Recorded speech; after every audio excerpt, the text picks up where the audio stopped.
दरम्यान थोडा मुंबईकरांना त्रास सहन करावा लागला।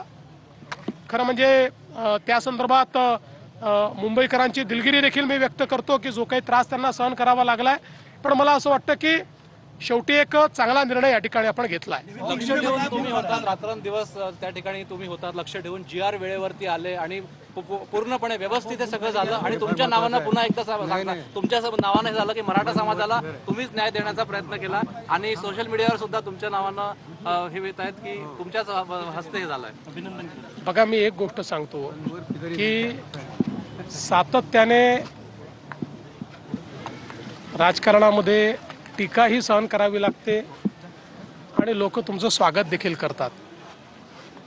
जेव्हा टीका झाली त्याही वेळेस मी विचलित झालो नाही, कारण माझ्यासमोर एकच ध्येय होतं की समाजाला न्याय द्यायचा आहे आणि तो न्याय देताना दोन समाज एकमेकासमोर येणार नाहीत, दोन समाजामध्ये तेढ निर्माण होणार नाही, दोन समाजामध्ये याला दिलं म्हणून त्याच्यात अन्यायाची भावना तयार होणार नाही। अशा प्रकारचा निर्णय आपल्याला करावा लागेल, कायदेशीर निर्णय करावा लागेल आणि म्हणून या संदर्भात जे जे काही कायदेशीर आहे त्याचा सगळा अभ्यास करून आम्ही हा निर्णय घेतलेला आहे। याचं श्रेय हे आमच्या मंत्रिमंडळ उपसमितीला आपण दिलं पाहिजे की ज्यांनी खूप चांगलं काम याच्यामध्ये केलेलं आहे, ज्यांनी खूप मेहनत याच्यामध्ये केलेली आहे आणि पुढेही ही समिती सातत्याने समाजाकरता काम करेल।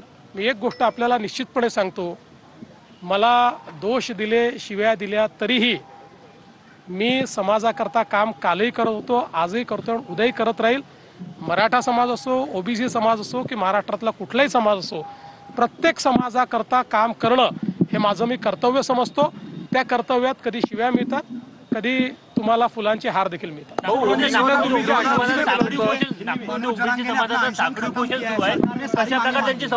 मला असं वाटतं की आता साखळी उपोषणाची आवश्यकता नाही। जो काही OBC समाजामध्ये एक समज तयार झाला होता की त्यांचं आरक्षण काढून दुसऱ्या कोणाला तरी देण्याचा प्रयत्न होणार आहे, असं कुठेही झालेलं नाही। त्यामुळे मला असं वाटतं की आता OBC समाजाने देखील या संदर्भात आता सगळी आंदोलनं ही परत घेतली पाहिजेत आणि मी त्यांनाही आश्वस्त करतो की जोपर्यंत हे सरकार आहे तोपर्यंत दोन समाजांना एकमेकासमोर आणणं, त्यांच्यात तिढा निर्माण करणं, एकाचं दुसऱ्याला, दुसऱ्याचं तिसऱ्याला करणं हे आम्ही कधीच करणार नाही। आमच्याकरता महाराष्ट्राची सामाजिक वीण, महाराष्ट्राचं सोशल फॅब्रिक हे अत्यंत महत्त्वाचं आहे।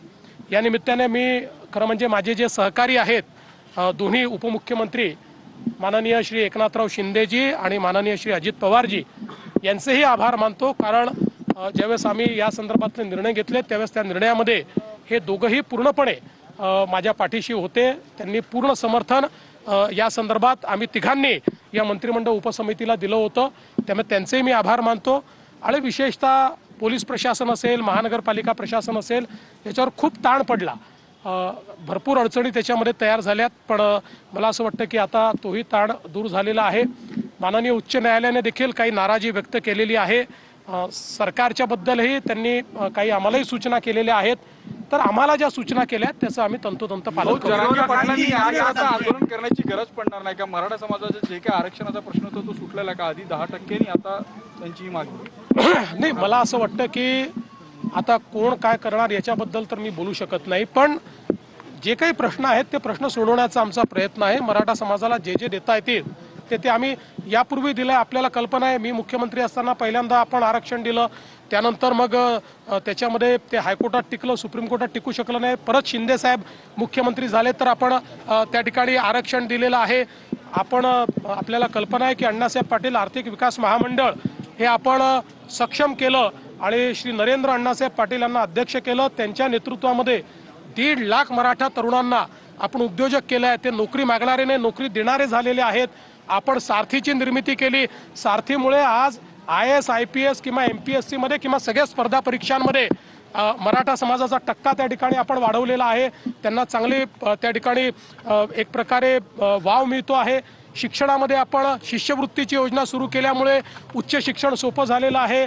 राहण्याची व्यवस्था, खाण्याची व्यवस्था व्हावी म्हणून निर्वाह भत्ता आपण पंजाबराव देशमुख निर्वाह भत्ता योजना सुरू केली, त्यामुळे तीही अडचण आपण दूर केलेली आहे.